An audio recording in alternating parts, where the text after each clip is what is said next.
Hi, we are live, as I have discovered by the little red bar on my StreamYard thing.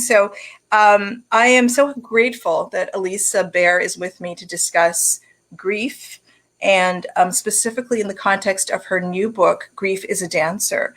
And I met Alisa, a few years ago through some musical circles, and I found out a little bit later on that she was a writer and that she had written this wonderful book called Table for Two, and a wrenching book in a lot of ways because it deals with her daughter Kelly's death. And I know that when you telling that story in this new book, Grief is a Dancer, backwards, upside down, Grief is a Dancer, there we go. You mentioned how it came about that you wrote the first book. And I was thinking it was just a cathartic experience. Is that a fair way to describe it? Yes, that's half of the way to describe it. Okay. I think definitely writing is so cathartic, and I would recommend it for anyone for any reason at all, especially grief. Mm-hmm. But I think the other main reason was, you and I are both writers and composers, and you get an idea, you see something that has shape and a beginning, a middle, and an end, and you want to get it out there. Yeah. And I think her story, even if I hadn't been in the story, had enough plot points and interesting twists that I thought it would really make a good story. And also her dream, after which the title is named, was so compelling to me. I think I wanted to hold on to that for myself. I wanted to lock it into place with a book. And Yeah. So could you explain what that dream was with A Table for Two? Yeah, she had been in cancer treatment for, let's say, a year, really, from brain surgery to that point in June, 2 months before she died, where she woke up one morning, and she would never be the first one up. But she came downstairs, and the first one of three of my daughters, she's the youngest, and she was 7 at the time. And she came downstairs and she said, and she just tapped me on the shoulder. She goes, "Mommy, I had the best dream. I dreamed I was eating with Jesus at a table for two." And I was just like, "What? How do you know it was Jesus?" And she goes, "I just knew. I mean, I guess when you see Jesus, you know." And she described 2 plates that didn't have food on them, and no utensils, and a candle between them, this spotlight of light, spotlight coming down on them. And she just said, I know we were eating." And so it was literally like what's described in the book of Revelations. If anyone knocks, I will, if I knock and anyone opens, I will come into them and eat with them. Right. So to me, it was a profound biblical theophany, is what our pastor called it, an actual manifestation of Christ. And so that title just became the title of the book. It was just so profound. Yeah, and so this book, 25 years after her death, you felt moved to write another book. Can you explain the process of coming to write another book?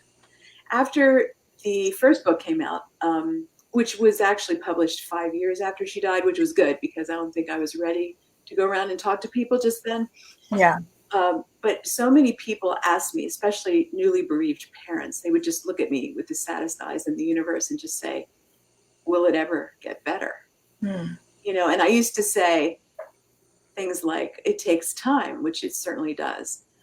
But at the 25-year mark, there's something about those milestones, that I just thought, how has this gotten better? And how is it better in my life? And how has it been for my family? And it was just this intense desire to find out and discover and answer it. And I think a close friend whose son had died, he was a former piano student of mine, actually, who had died. And she asked me the question, I think the year before the 25th anniversary.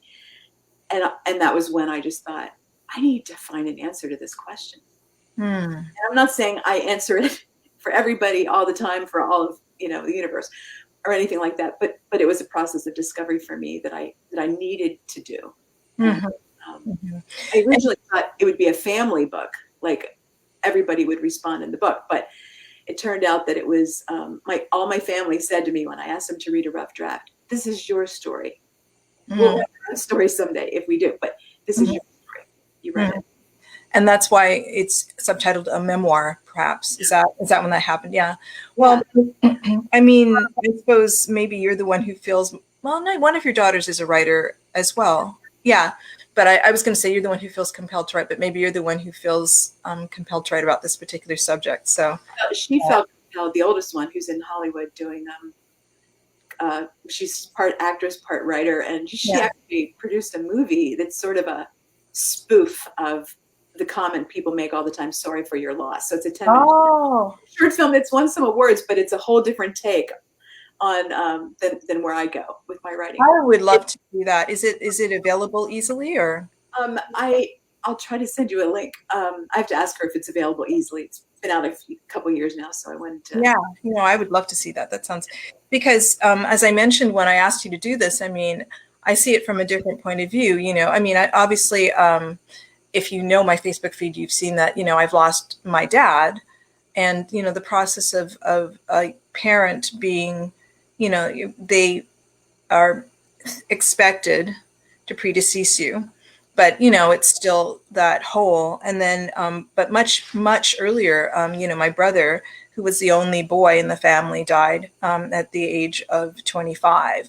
So I saw it from a different perspective, and now that I have kids, yeah, I mean, I know my mom has said many times that she's had opportunities to talk to people who have gone through this horrible situation, but it's just finding a way to express what you have been through, and just how things have progressed over the years.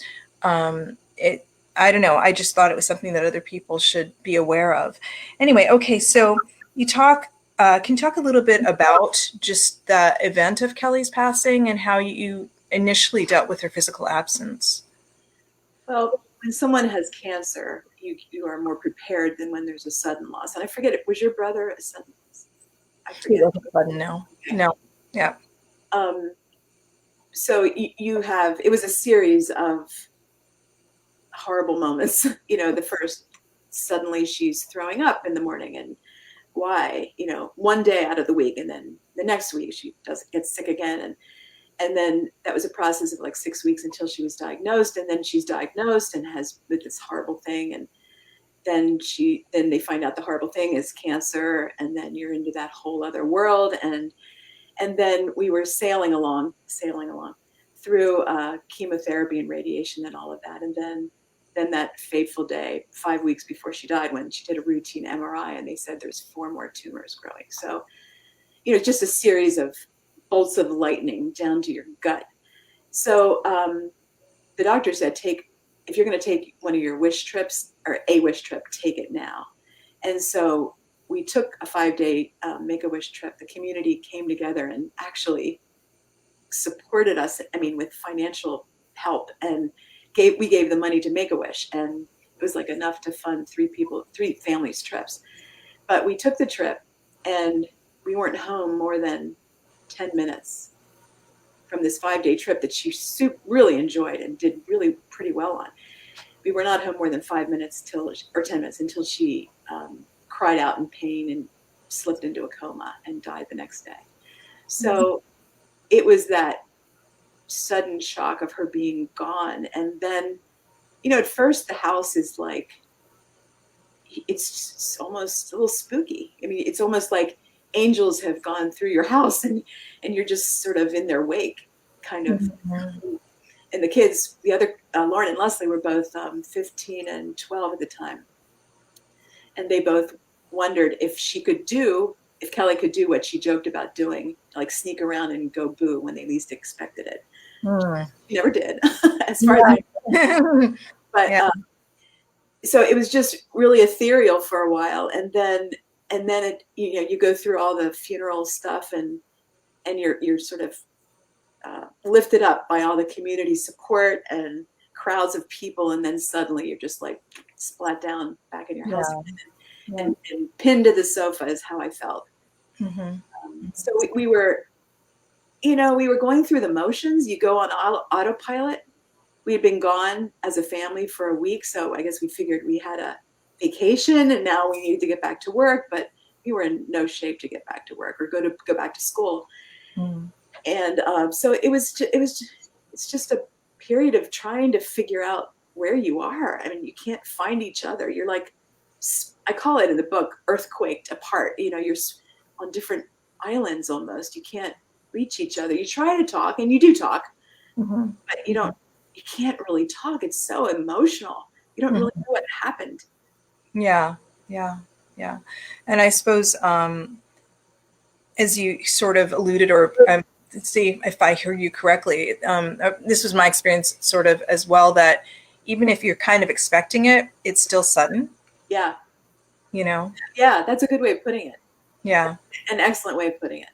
yeah. And I guess maybe I thought, since I'd been through so many stages of losing her hair, her health, that maybe I was ready for this, but no, I was not ready for this. Yeah, yeah, yeah. It's always. Um, so there, I mean, I guess we're kind of touching on this a little bit, but I was mentioning, it's such a wonderfully written book, and some of the metaphors you use are so evocative. And one I wrote down was, the monster with the power to crush everything in its path. And, I really saw that as just this huge thing that comes towards you, and that you can't really do anything about. So let me move on a little bit, though, to I marked a lot of pages that talked about how people really were able to be supportive and good ways to support someone who is grieving. Can And I back up just a second about the yeah, monster?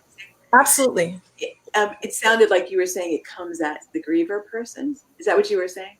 Well, what I envisioned when in that sentence was just like Godzilla. Yeah. You're this little person, and then there's this huge thing that is just like, has all this power, and you just feel like this little thing that can't really. Is that not? No, that's it. Another way of looking at it. I hadn't thought about. When I wrote that, I meant it's like so huge and so big and so terrifying inside of you that, I mean, grief needs to come out. It needs to vent. The pressure builds up. Picture like Hoover Dam or something. It's Uh-huh. just full of this pressure. And Mm. if it doesn't come out in appropriate increments, then something can trigger it, and you're like the monster because you're just No, in so much pain. So it can crush other people. And I see. but Yeah. also, you're exactly right. It comes at you. It's both. Mm. It's both. Yeah. Wow. Okay. Yeah, I'm glad that you clarified that then. And so let's talk about the title of Grief is a Dancer then. Because you don't say grief is a monster, you say grief is a dancer. Can you Yeah. explain that title? I might have said grief is a monster at the beginning.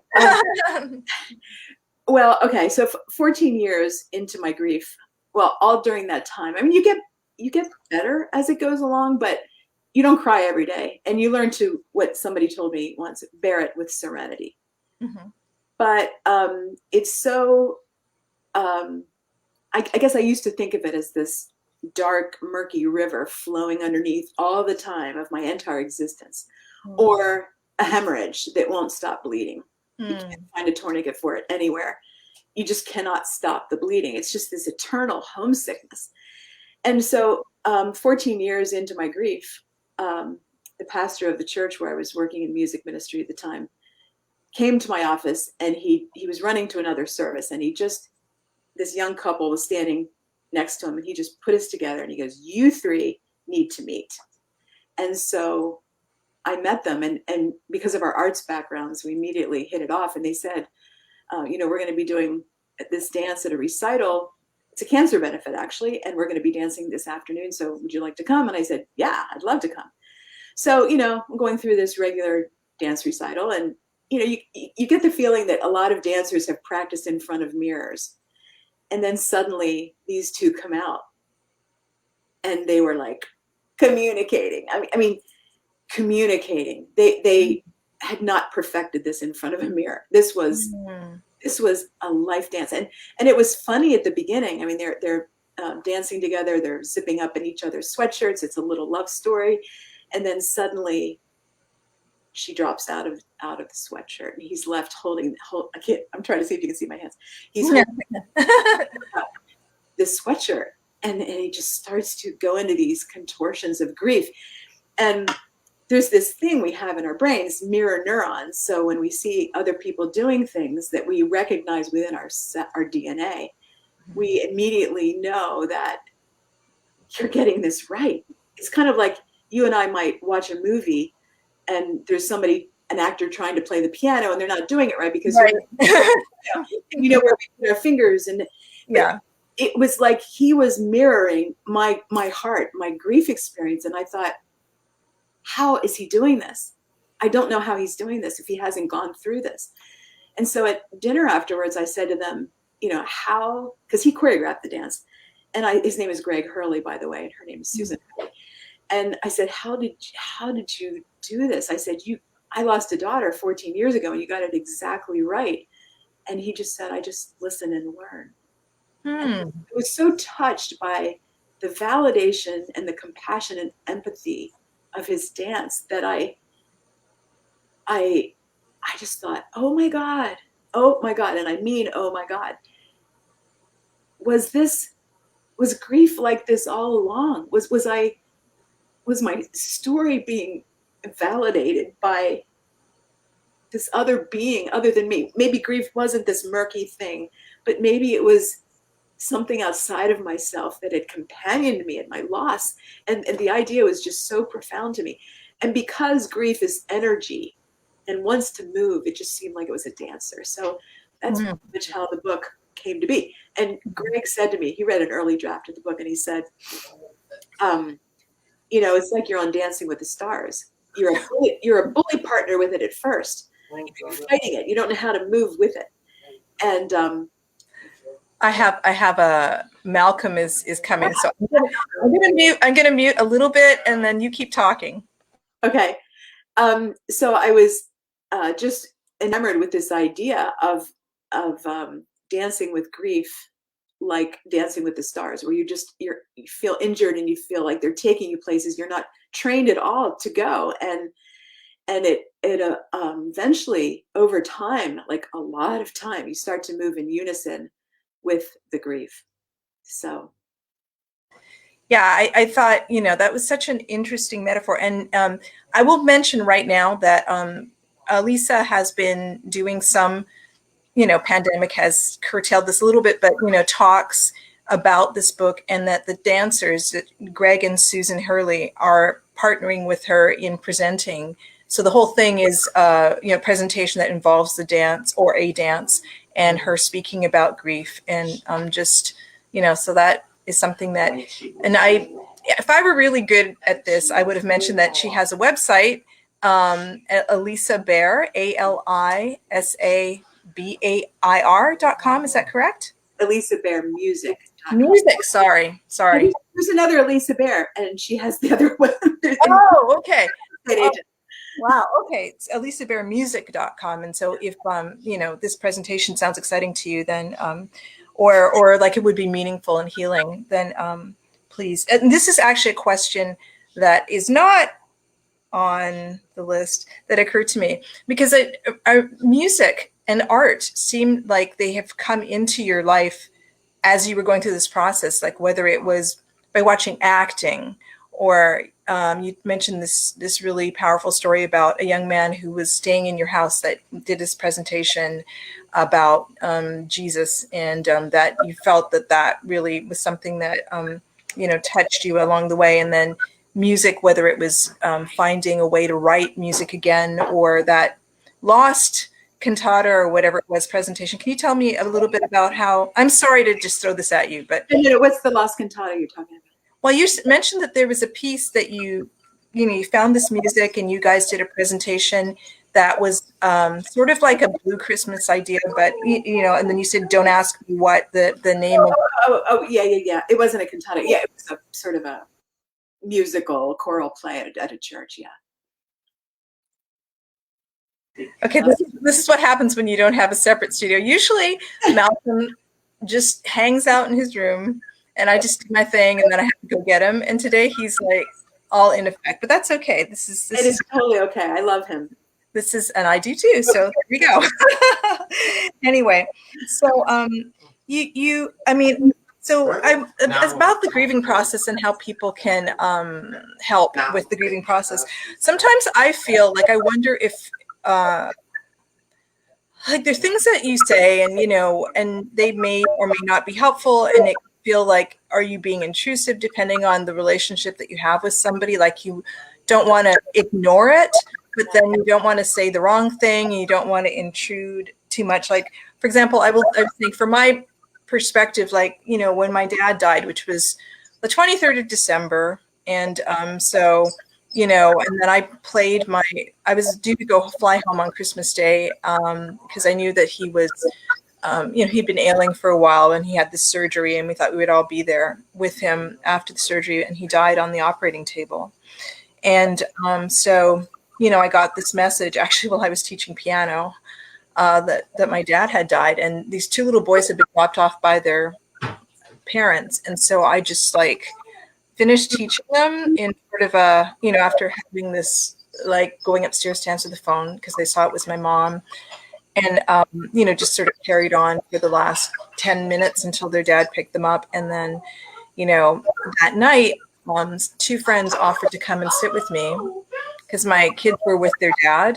And I didn't want to have to talk about it. I didn't want anybody around me. I just wanted to sit with my feelings in quiet. So if someone, if they had said, no, I'm coming over, because you need to be with somebody, it would have been the wrong thing to do in my case, and they were gracious enough to accept that I didn't want anybody around me. And you were able to say that to them. I was, and, like just they offered to come, and I said, no, I think I'd prefer to be alone. But in your case, like, the support system, I mean, that was supportive. They were being supportive. Can you say some of the things that people did that you found particularly helpful with your grieving process? Because we all don't know what to do sometimes. Yeah. I think it's sometimes you don't know as a grieving person what you need. Yeah. So what isn't helpful, and I think a lot of people are learning this now, is to say, for somebody to say, if there's anything I can do, just let me know, because you can't let them know. You don't have energy. You can't figure out what in the heck you need. Yeah. But what's helpful is presence. Somebody coming over, like I tell in the book about a friend that came over right after the funeral, the next day. She said, I'm sure your house is packed with people. Well, nobody was there. She came over before she was getting ready to leave the state, and she just let herself in. I was lying on the sofa, and she let herself in. She saw that there were dishes to be done. She did the dishes. She came over and just rubbed my feet, and that was stunning. Parker Palmer talks about a period of depression. He's an author, and he said he was just so depressed, and the only thing that connected with him over a month period was this friend who would come over and just rub his feet every day. So and I'm not saying everybody needs to come and rub a bereaved person's feet, but the touch and the lack of words sometimes is so stunningly helpful. And just to witness and listening is the best thing, because you feel like you have to say something, you have to make something better. You can't make anything better. All you can do is just say, just be there.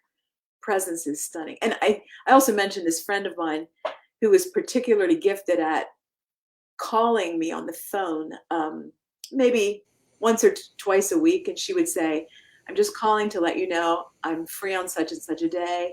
I'd be glad to do anything you need to have done. And, I didn't call her back until she had called me maybe 8 times. And because she called so frequently and with such intention and love and sincerity, that one day I thought of a thing, and I thought maybe she would do this for me. She was thrilled to do it. So just being there and offer something. If the person doesn't want it, they will tell you. Hopefully they'll tell you. And because we can't get it right. I don't even get it right a lot of the time, because everybody's so different and what their needs are so different. Yeah. But witnessing the pain is just phenomenal. Again, I mean, I'm not, I have to say I'm not really good at this because I'm such an introverted person naturally that, I sort of err on the side of waiting a few weeks and getting in touch with people then, because I do make the assumption that there's this rush of activity, because that's what we experience with my brother and with my dad, is like people are really, really into it at the beginning, and then you're I mean, the hole never quite goes away. I think that's a fair statement to say, even though it does, things improve, but yeah, that's usually I'm not like right there at the beginning. I'm more likely to talk to someone after a little time has gone and it's really, all the arrangements have happened, like, and, because there's like the legal things you have to do and, all that stuff. And then, how people are processing when it all kind of hits you in the face, because that's kind of how I felt about it. But I love that you said you're an introvert, because I'm an extrovert, and introverts and extroverts are completely different in how they approach people, obviously. And I think you're exactly right. There's so much activity in the beginning and so many necessary things, and just the wariness of dealing with so much that later is wonderful. And even later than that is wonderful. And even later than that. But the immediate thing that you were saying, I mean, that is something that, I should be better at, which is just the idea of, like, as you said, like, I'm wary of feeling like I'm intruding. But what you're saying is that, if you say, you don't have to stay on the phone forever and try to push someone to say something they're not willing to say. Right. It's just, I'm free at such and such a time if you need to, whatever, if you want to talk, if you need to have your dishes done or whatever, that's just an awesome thing to take forward. Yeah, I mean, everybody's different. And I had a friend whose son was killed suddenly in an accident. And I remember they had to leave immediately to go to where he was in the hospital. He hadn't died yet. But I remember her saying she was surprised that certain people didn't come right away. Like, I feel like one of my things, I'm like a platelet. When I know people are in pain, man, I am there to help clot the blood right then, or at least help, staunch it, or whatever, stanch it. Yeah, I understand. So that's just who I am. I think everyone should do what they feel their personality is best suited for. Not everyone's comfortable in this topic. I mean, comfortable in these kind of crisis situations. Yeah. But you did, you were able to find, like, clearly you had that support system. And that's awesome. And so, aside from what other people can do, I mean, how things do you think that came more from your internal process of dealing with grief, that did you learn about? Like, what do you need to do for yourself to help process your grief? Yeah, I'm a people pleaser. That's my illness. And so I think one of the things I tried to do was not intrude my pain on other people. That's why I wrote the book. It's the only place I could tell it. And I think I didn't know how to defend my need to do certain things. And I belittled the volume of pain that was in me around other people. And one person called me on it. She said, this isn't your pet canary that died. I knew it wasn't my pet canary that died. Believe me, I knew that. But I didn't know how to say, I can't come to the meeting on the night of the anniversary of her death. I cannot do that. I didn't know how to do that. Yeah. I learned. It took me a few years to learn that. And I tell this story in the book about one time we had a Christmas luncheon that one of the church members would put on for the staff. And, I had gone for 2 years, and it's just like, I can't go. I cannot go today. It's too hard to just do Christmas merriment right now. And so I was on my way to the restaurant, and I turned the other way and went home. Didn't tell anybody I wasn't coming. And it was just a freeing moment to realize, I'm the only one that can protect this thing inside of me. That's my universe of grief. And you are kind of alone in it. You really don't share it with anybody else, not even your family members. It's your universe of grief. You have to do whatever helps you in it. And you mentioned the Hoover Dam analogy, but it seems like also one of the things that you were saying is that you can't hold it back. Like you have to sort of let it move through you to stay. Is that a correct way of putting it? Yes. I mean, otherwise it just overflows in the wrong places. Or I don't know if they're wrong, but one time I did unleash the dam to a person, a customer representative over the phone to a water company, because we've been paying too long on this water purification system that we had. And she had us in the wrong folder, which said we were renting.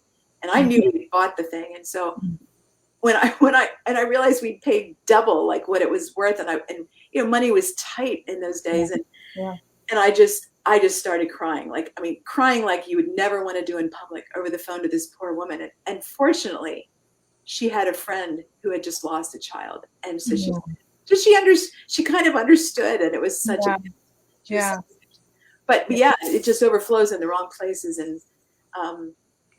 And the dancer needs to keep moving to stay healthy. In grief, it has to move. It has to flow, water, dancing, everything that moves and flows. Because I suppose also if you're,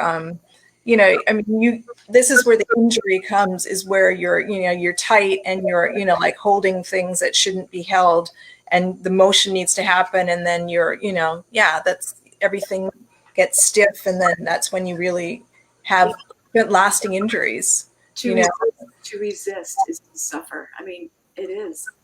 Mm-hmm. I mean, you have to numb yourself in the beginning. I don't think you can exist if you don't numb yourself a little bit. You can't deal with the impact. I don't think the psyche lets you deal with the impact. Right. Yeah. But eventually you have to start leaning into it. Yeah, I can see that. I mean, my experience as well. So it's a memoir, and so there are some really interesting things that happened in your life, and like a lot of really interesting things. Can you explain a little bit how you ended up living in New York? Yeah. How did I get there, did you say? Yeah, how did you end up living in New York? I mean, like you've been married, you've been living in Lancaster, you're a mom, and then you end up in New York. Yeah. You mentioned earlier when Malcolm came in the room, you were saying that the theater, acting, music thing it's always been there in my life. I mean, I've done acting things when I was young. Mm-hmm. So one of the things I did was be in The Sound of Music with Bernadette Peters when she was 17 and I was 12 at Gretna Playhouse. And that experience was so profound for me. I wanted to go into acting, but my dad just sort of said, that's no life for anybody. So, it's a hard life. We all know that. But so I kind of buried it and still did some more acting in high school. And then Rob and I went out for our 25th anniversary, maybe, to New York City. And we both love shows. He's played drums in shows all the time when he was younger. And so we went to see Bernadette in Annie Get Your Gun. And so I had a friend who was an actress, a young friend in one of my youth choirs, and she said, you need to go visit Bernadette backstage. And I said, I haven't seen her in 30 years. I'm not going to go visit Bernadette backstage. She goes, yes, you are. And here's how you do it. You call up the personal assistant, blah, blah, blah. Well, in 3 days, the personal assistant wrote back and said, sure, come back, ask after the show. And so come back upstairs. But we hadn't even gotten to see Bernadette. And it was sitting in the mezzanine at this theater that when I heard her voice live after all those years, I'd heard her on TV and whatnot, but heard her live. And I thought, I went through this incredible psychic upheaval, remembering those dreams of wanting to pursue theater.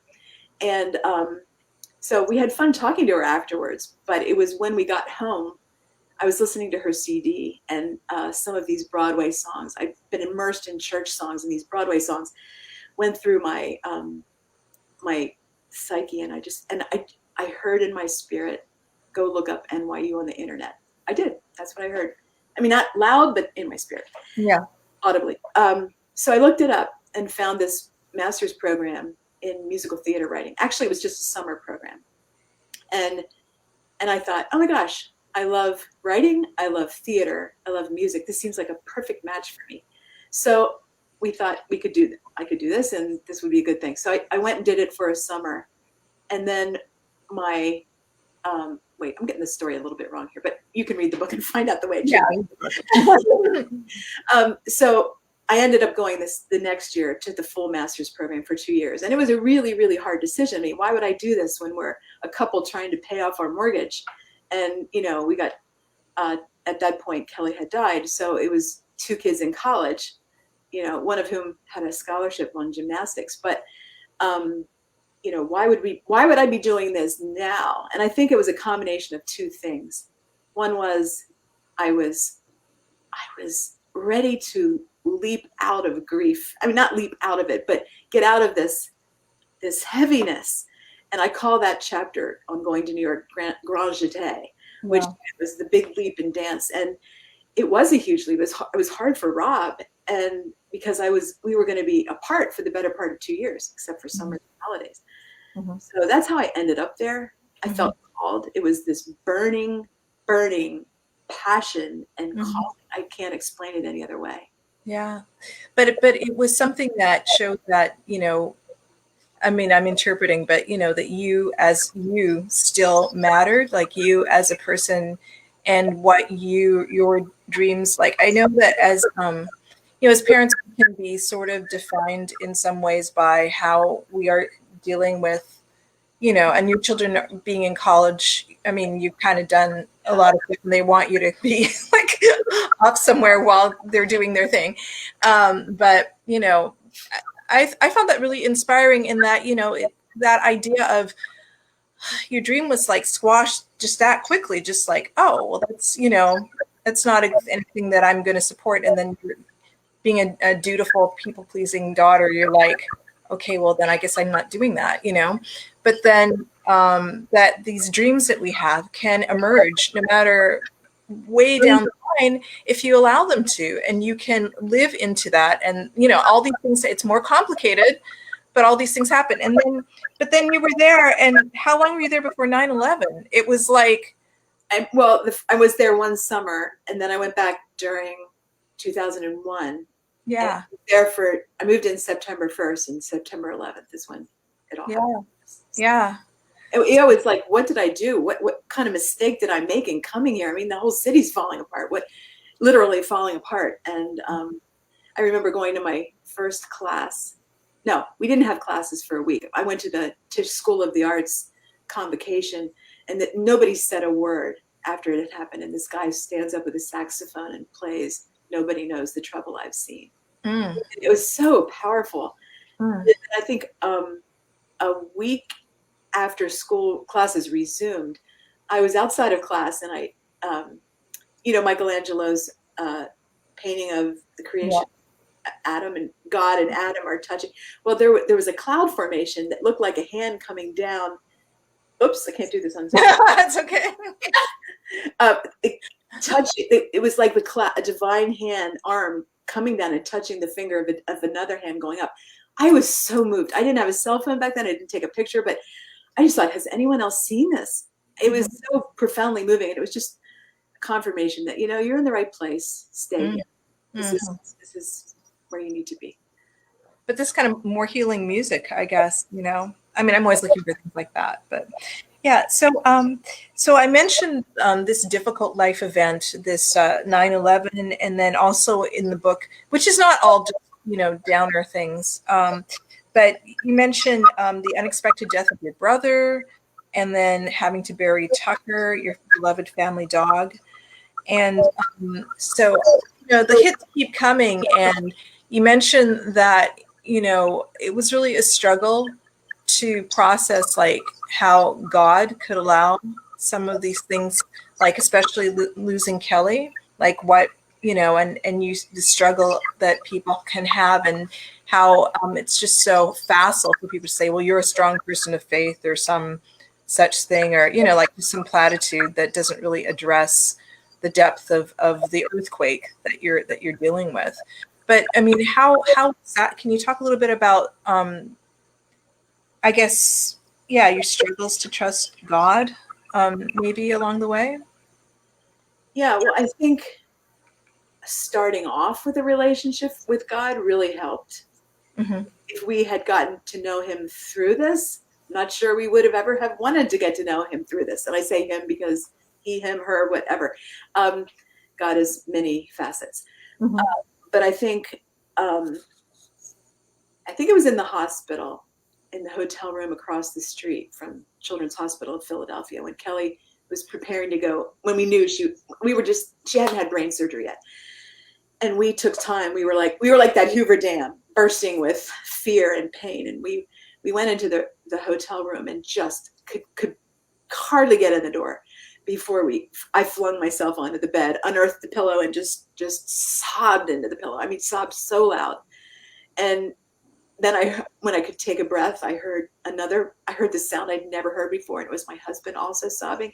Mm. You know, so that was the moment when we just went to the absolute identification with, you could say, Jesus in the Garden of Gethsemane. I mean, this is like, can this cup please pass? You know, do we have to do this? And, you know, and of course God said no to Jesus and God said no to us. I'm not saying we're like Jesus, but, but it's kind of when you get to the bottom of the relationship and you realize we're human, all of us, and no matter how much faith you have, we're all human and we live this life. We bleed, we grieve, we're saints and not saints. You know, it's the paradox of being human. And I think at the end of it all, it's like, where else do we have to go but God? I mean, you can turn your back on him. That's an option, but not when you've known the kind of love that God is. And that. Yeah. Well, that experience. Yeah. Yeah. I mean, there was a story that I heard, you know, about people, a Jewish council or something having a trial. Have you heard the story before? Like for after the Holocaust and saying putting God on trial. It's a story, you know, and then in the end, they decided that yes, God was guilty of not preventing the Holocaust, and so then said, and so now do we do? And they said, well, we pray. You know what I mean? Yeah, that's it. The sort of idea that when it is that much a part of you, it's a you know, and you felt supported, then you know that has been a support all along. I mean, my whole thing was just like the idea that, you know, Earth is not paradise and things are going to happen, and that's like, if it were paradise, then everything would always be great, and then but it's not, and so, you know, you need a place to find support, and for me, that's my support system undergirds that I can take with me everywhere, you know, and that I have felt very personal experience. And so yeah, but that's always something that people talk about. Well, how can this happen, you know? And some people's answer is, well, you know, I can't believe in a God who allows these things to happen, and you know, that's something that people will go through and decide. But anyway, but what I liked about the book was that you didn't shy away from that. You didn't try to be like, just talking about my testimony is blah, blah, blah, and this and that. Although all kinds of things happen that seem, if you are a believer, to be like, okay, you know, this is something that will help with your wound, and this happened, and all these different things that seem like, if you believe in God, are divinely ordered to help you cope with that. I mean, what was really, really moving also was that Kelly, you know, I mean, from the outside, you're saying, I mean, my little daughter has been taken away. To her life was kind of like a mission. I mean, can you talk a little bit about that diary entry? Yeah, well, that was the huge surprise of after that dream she had. It was, let's see, a couple months after she died, we were cleaning out her room, and it was such a sad time. And we finally realized, we thought we got it all, you know, things stored, things, whatever we wanted to keep or give away. And then I realized, oh, we forgot to clean out the bedstand little drawer underneath her lamp beside her bed. And so in the drawer was just all these trinkets, crayons, breaths, scrunchies, all kinds of things. And then at the bottom was this composition notebook. And I thought, oh my gosh, she wrote something, because she kept journals, you know, here and there. And I just thumbed through the whole thing. It was blank, just blank, except for 2 pages. And on those 2 pages, she had written a letter to Jesus. And she just said, if I can recall it right, "Dear Jesus, I thank you for this time of cancer. It has given me a chance to get close to you. I love you so much. I can't explain how much. I feel like one of your missionaries to spread a message about God's love." And, of course, we just curled Yeah. up, cried and cried and cried reading that. It was like getting a letter from her in heaven. I mean, Yeah. she obviously wrote this after the dream. It was dated, I think, shortly after the dream. And I think that's also another reason I felt compelled to write that first book. It was her mission. I mean, her sense of mission. Mm-hmm. Just spread love. And I don't want to say everything that's in the book, but in the book later on, this sort of becomes more concrete in the young lady who, and I'm going to encourage people to read the book. Which one are you talking about? The first one or the Well, second? well, okay, I'm thinking specifically of the young lady who was a student at Rob's school and wanted to meet you. Yeah, yeah, yeah, yeah, yeah. And that was an amazing story, but I'm going to let people read more details about that story of how that book affected her. So there are just two more things I'm going to discuss with you. One is I mentioned that I am the sibling of, my brother died. And I will say that my brother was, sort of became a focal point in the family because he had a number of issues and some things were rather dark. He was a brilliant, brilliant, brilliant young man. But, there were things going on with him. So this whole idea of like being a little bit peripheral is something that, I lived. And then having a kid with special needs also, I really tried very hard to not have Kiana, my daughter, feel like she was peripheral because obviously there's a focus when your child has whatever it is, some sort of ailment that needs to be addressed immediately. Then, it's sort of like I don't, especially back then, the manual, there are more manuals about things now than there were back then. But, just that whole thing of like this one is the focus and I'm just kind of out there somewhere and not the focus. But seeing it from both sides, I mean, I realized that I didn't get that 100% right. I mean, Kiana is a wonderful, sweet girl who also had some pressure to be not problematic. Felt some pressure, as she's talked about, to be like, mom has enough going on and I can't add to her plate. So I'm going to be good. So, and I know you said you had the blessing to discuss a little bit about that. And I mean, is that something that you want to, I mean, or did I just kind of talk about it? Like with your daughters and how your daughters have been with all of this. And yeah, because you put that in the book. Yeah, I'm happy to talk about it. Yeah, they were peripheral. You can't help but be peripheral as a sibling of when a kid is a special needs child. And in our case, plunged into chemotherapy, and I was away in Philadelphia a lot of the time and getting treatments with her getting treatments. And I think because our kids were good kids, they're just good kids, and they were talented and involved in their things. It's easy to just let them run on autopilot. They're doing well. They're not curling up in a ball and crying. I mean, it's just easy to not really realize. So I wish now. Well, let's jump ahead to when I was writing the book, and I asked them to read what I'd written, and Lauren in California gave me really intense feedback, and Leslie in Baltimore really confirmed. They had been talking.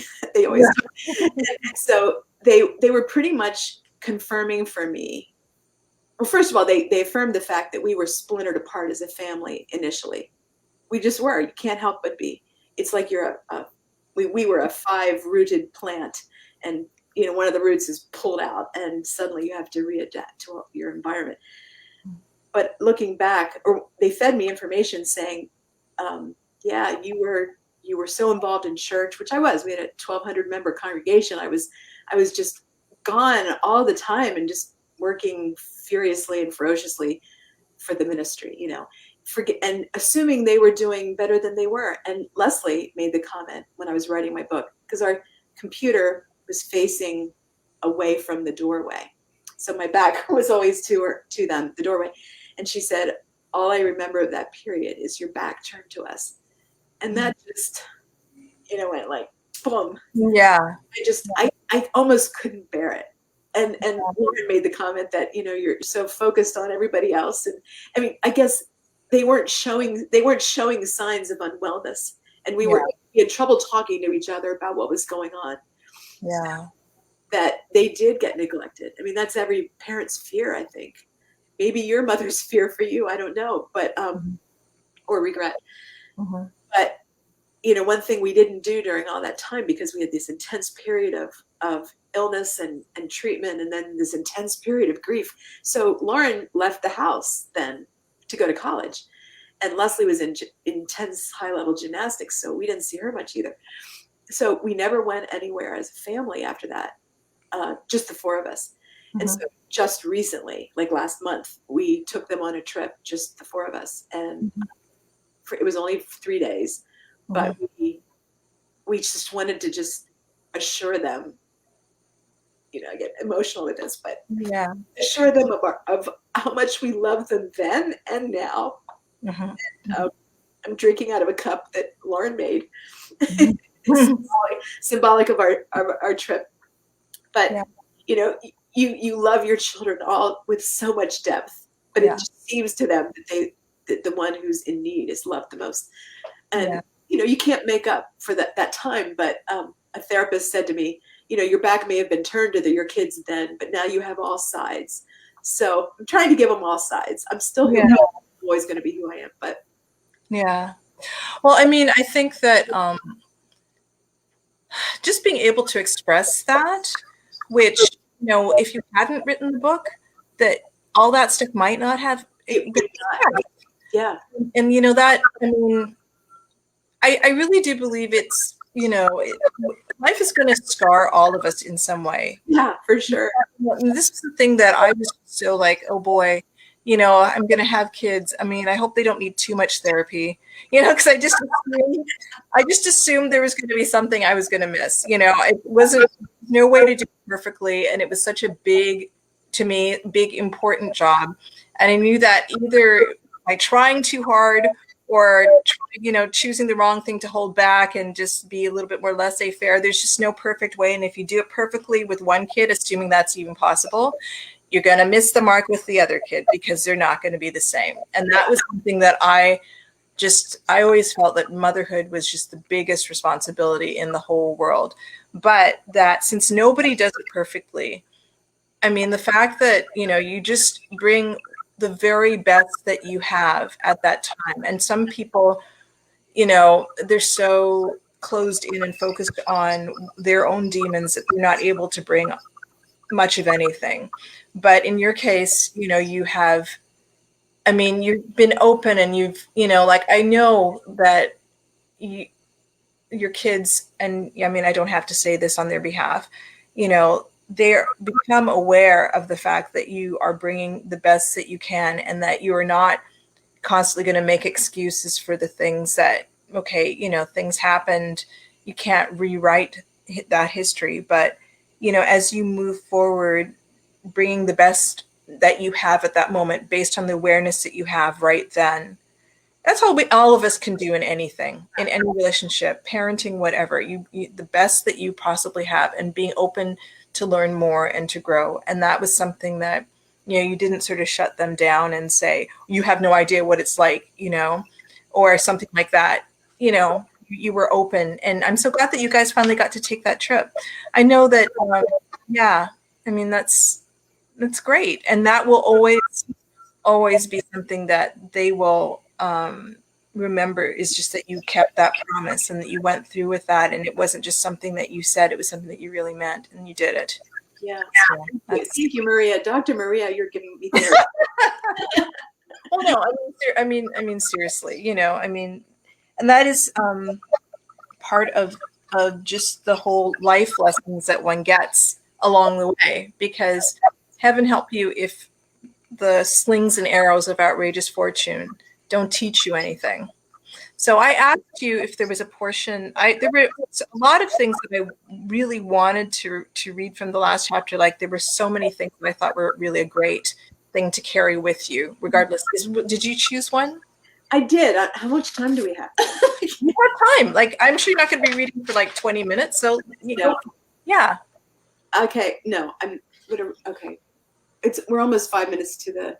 Yeah. Yeah. I loved the last chapter and I cried reading it. So if I cry again, forgive me. I'm quite an emotional person. Do you want me to read it, or I would love for you to read it in your own voice? Would no. You read it? Yeah, go for it. I'd love you to read it too, but I'm happy to read it. Good. I'm picking up my copy. Okay. All right. This is the chapter, Will It Ever Get Better? The question that parents were asking me over and over again. Author Elizabeth Gilbert said, "How do you survive a tsunami of grief? By being willing to experience it without resistance." That's her end quote. And I couldn't agree more. Grief is a dancer full of kinetic energy.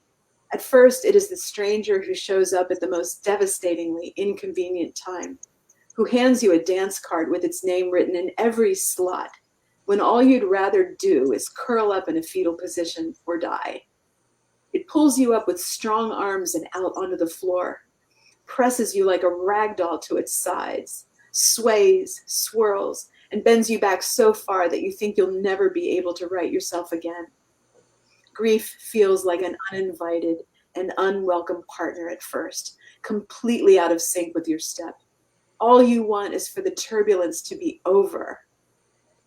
But something changes over time in the intervals of rest between all the rough movement. You look it in the eye and see something akin to the gaze of a dear friend you enjoy spending time with. You realize it wasn't willfully trying to spin you off balance in the beginning, but rather working to stabilize you in the trauma. Eventually, when called out onto the floor now, you go more willingly. Your legs have become stronger, your arms more trusting of its hold, your resistance not as fierce. You still cry occasionally, but it's more softly now, not in such raw, heaving jags. You lean your head against grief's chest, feeling its warmth as you move to its music, and you begin to enjoy being led. Grief is a friend, a companion, the energy of love that never dies.